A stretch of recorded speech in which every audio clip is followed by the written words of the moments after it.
Kalau kita bicara soal raja-raja besar dalam sejarah, wah daftarnya panjang. Tapi ada satu nama yang bener-bener beda. Nabi Sulaiman, atau yang kenal juga sebagai Raja Solomon, seorang penguasa legendaris yang kerajaannya itu nggak cuma mencakup manusia, tapi juga dunia gaib. Dia adalah raja yang saat diberi pilihan, ia meminta kebijaksanaan di atas segalanya. Dan sebagai jawabannya, ia dianugerahi sebuah kekuasaan yang belum pernah dimiliki manusia manapun sebelum atau sesudahnya. Nah, disinilah letak misteri besarnya. Pertanyaan yang udah jadi bahan perdebatan selama ribuan tahun. Gimana ceritanya satu orang manusia bisa menaklukkan dan bahkan memerintah makhluk-makhluk yang konon terbuat dari api tanpa asap? Apa sebetulnya rahasia di balik kekuasaannya yang bisa menembus dimensi itu? Untuk menjawab pertanyaan tadi, ternyata ada dua kubu pemikiran utama. Yang satu bersumber dari teks-teks kuno esoteris yang bilang kalau kekuatannya itu ada di sebuah artefak magis. Sementara yang satu lagi berakar kuat pada kitab suci yang melihatnya murni sebagai sebuah mujizat dari Tuhan. Nah, yuk kita bedah kedua perspektif ini untuk memahami ceritanya lebih dalam. Oke, kita mulai dari teori yang pertama ya. Sudut pandang ini banyak banget kita temukan di naskah-naskah kuno seperti Testament of Solomon. Naskah ini berargumen kalau kunci dari semua kekuatan luar biasa Nabi Sulaiman itu terletak pada sebuah benda fisik. Dan benda legendaris inilah yang disebut sebagai segel Sulaiman, yang jadi pusat dari tradisi mistis Yahudi dan Kristen esoteris. Jadi, dikisahkan nih, saat pembangunan bait suci diganggu oleh roh-roh jahat, Nabi Sulaiman berdoa dengan khusyuk, sampai akhirnya malaikat Mikail turun dari langit dan membawa cincin ini. Ini bukan sekedar perhiasan loh, ini adalah semacam alat kendali ilahi. Jadi, poin utamanya gini. Cincin ini katanya berfungsi seperti pemancar frekuensi ilahi. Jin manapun yang melihat segel di cincin ini bakal langsung tunduk tanpa perlawanan. Beberapa teks bahkan merincinya lebih jauh lagi. Katanya ada 4 batu permata di cincin itu, masing-masing untuk mengendalikan elemen alam. Angin, air, bumi, dan api. Bayangin, kekuatan sebesar itu semuanya terpusat di satu benda kecil. Oke, sekarang kita geser ke sudut pandang yang kedua yang menawarkan penjelasan yang beda 180 derajat dan berakar dari teologi Islam. Di sini, ceritanya sama sekali bukan tentang benda magis. Dan disinilah kita lihat pergeseran yang paling fundamental. Menurut pandangan Islam, kekuatan Nabi Sulaiman itu nggak datang dari benda mati, nggak peduli seberapa saktinya benda itu. Kekuatannya murni berasal dari hubungan langsung dengan Sang Pencipta.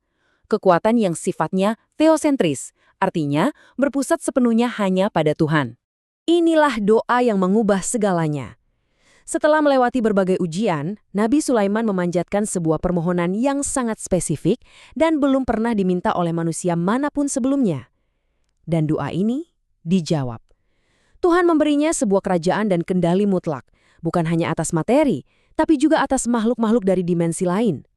Nah, yang benar-benar menarik di sini, itu mekanisme kontrolnya. Seperti yang bisa kita lihat, para jin itu tunduk bukan karena melihat sebuah segel, tapi karena mereka tunduk pada otoritas ilahi. Mereka patuh karena mereka tahu kalau berani membangkang, hukuman dari Tuhan akan langsung menimpa mereka. Jadi bisa dibilang, kekuatan Nabi Sulaiman adalah perpanjangan langsung dari kekuasaan Tuhan itu sendiri. Terlepas dari mana sumber kekuatannya, entah itu dari cincin ajaib atau mujizat doa, hasil akhirnya sama-sama spektakuler. Nabi Sulaiman memegang komando penuh atas pasukan jin yang luar biasa besar dan kuat. Naskah-naskah kuno seperti Ars Goetia dan Testament of Solomon bahkan menyebutkan angka yang sangat spesifik.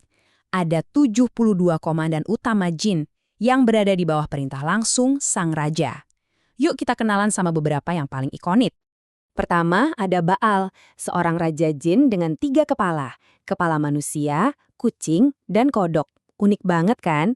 Dia ini bukan cuma bawahan biasa, tapi seorang penasihat taktis yang ahli strategi, yang katanya bisa bikin seluruh pasukan Nabi Sulaiman jadi tembus pandang.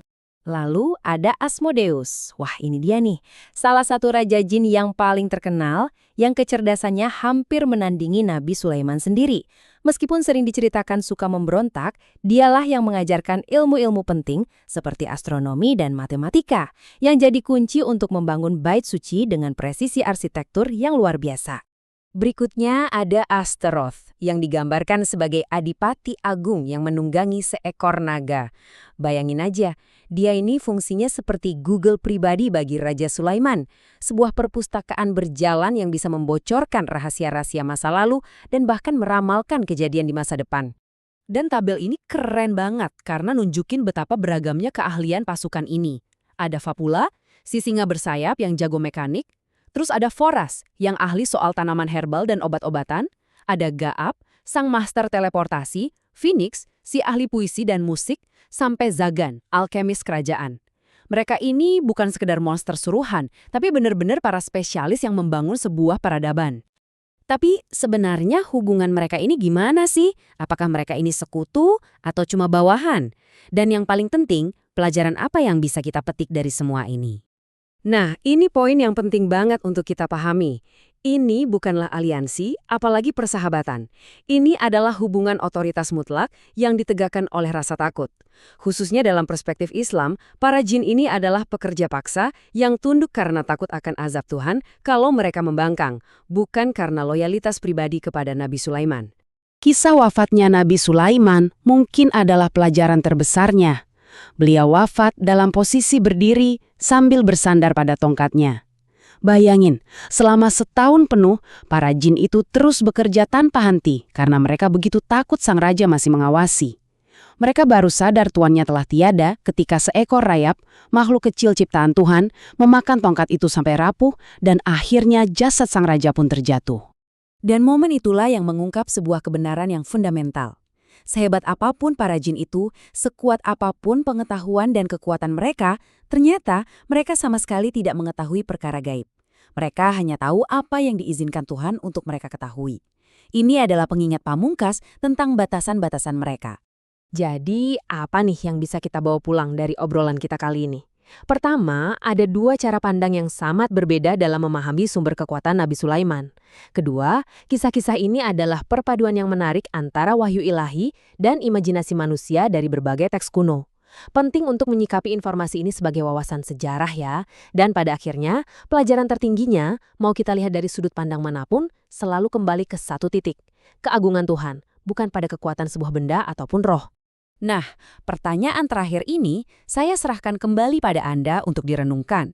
Di antara semua kisah tentang kekuasaan, sihir, dan mujizat ini, pelajaran abadi apa sih yang tersimpan dalam legenda Raja Sulaiman yang masih relevan untuk kita di dunia modern? Kebenaran yang absolut, seperti biasa, hanya milik Tuhan.